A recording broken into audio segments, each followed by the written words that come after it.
गाड़ी शाम चलाता है। क्यों घबराऊं मैं, मेरा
तो मेरे हाथ नहीं होगी।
सुबह सुबह टेलीफोन आया कीर्तन वाले दिन कि दादा आप आ रहे हो, मैं आ रहा हूँ।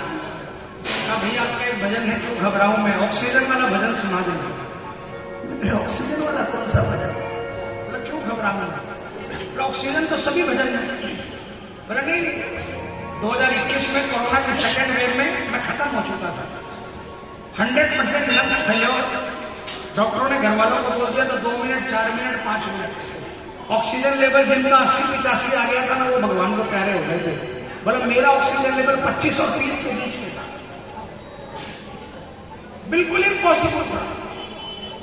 मेरे बगल में मोबाइल पड़ा था, डॉक्टर खड़ा था और मोबाइल में यूट्यूब के ऊपर में मैंने उंगली मारी और ये भजन आ गया, क्यों घबराऊं मैं, मेरा तो श्याम से नाता है। जैसे ही भजन बजा ऑक्सीजन लेवल बढ़ने लगा। सुनो, डॉक्टर ने देखा ऑक्सीजन लेवल बढ़ा, डॉक्टर खुश हो गया, लेकिन भजन खत्म हुआ फिर ऑक्सीजन डाउन। डॉक्टर ने बोला ये क्या, एक बार फिर दबाओ, फिर भजन दबाया। सो नहीं, सच्चाई है, कई आपको ब्रोकर मिलेंगे ऐसे, कई आपको बरगराने वाले दलाल मिलेंगे बीच में फेसबुक पर, जो बोलेंगे कहानियां हैं, जो हिसाब मांगेंगे। उसने बोला, फिर बटन दबाया और जैसे ही फिर चालू हुआ, फिर ऑक्सीजन लेवल बढ़ने लगा। बोला एक बार नहीं, 2 बार नहीं, 5 बार नहीं, 10 बार। डॉक्टर पागल हो गया, पसीना आ गया। बोला पहली बार डॉक्टर ने मैनेजमेंट से ऊपर होकर एक स्टीरियो, एक बॉक्स का इंतजाम किया और आईसीयू के अंदर बॉक्स लगाया। जब तक इसका लेवल नॉर्मल नहीं हो जाता, तब तक ये भजन बजते रहना।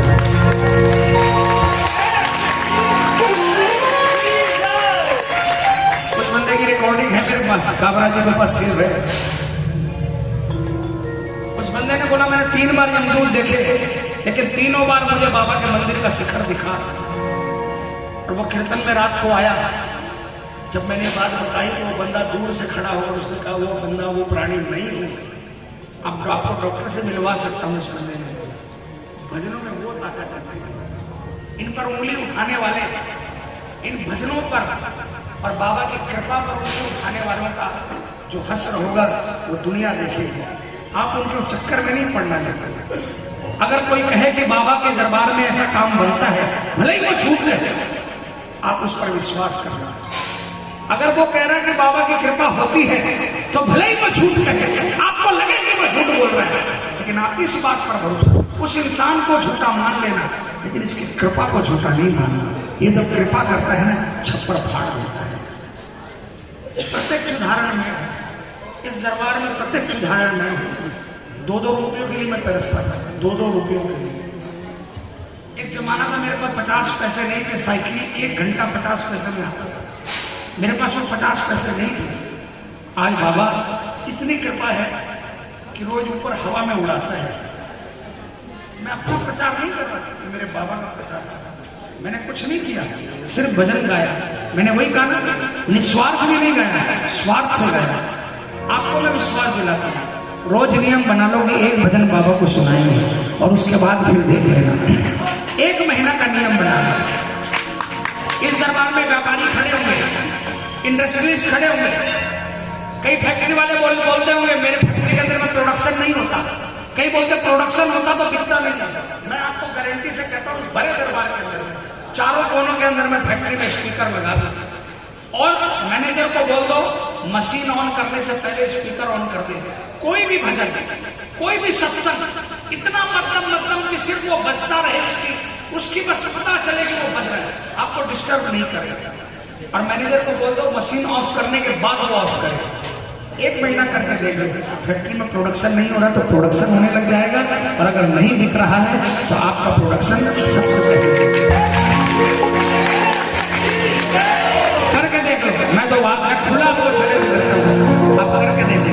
अरे जिस घर के अंदर में श्याम का नाम लिया जाए, वहां कुछ अलाय बलाय हो जाए, वहां मुश्किल हो जाए, ऐसा हो नहीं सकता। और जहां पर श्याम नाम लिया जाता है ना, वहां इंसान भी गलत होता है ना, तो उस गलत इंसान को भी सही कर देता है। इसका नाम भी वो ताकत है। अगर ऐसा नहीं होता तो पहली रामायण वाल्मीकि रामायण नहीं होती। अगर ऐसा नहीं होता तो वाल्मीकि जी, जिनको पश्चाताप करने के लिए नारद जी से पूछा कि मैं कैसे पश्चाताप करूं, कहा तू राम राम जप। पढ़े लिखे नहीं थे, मरा मरा मरा मरा जप रहे थे।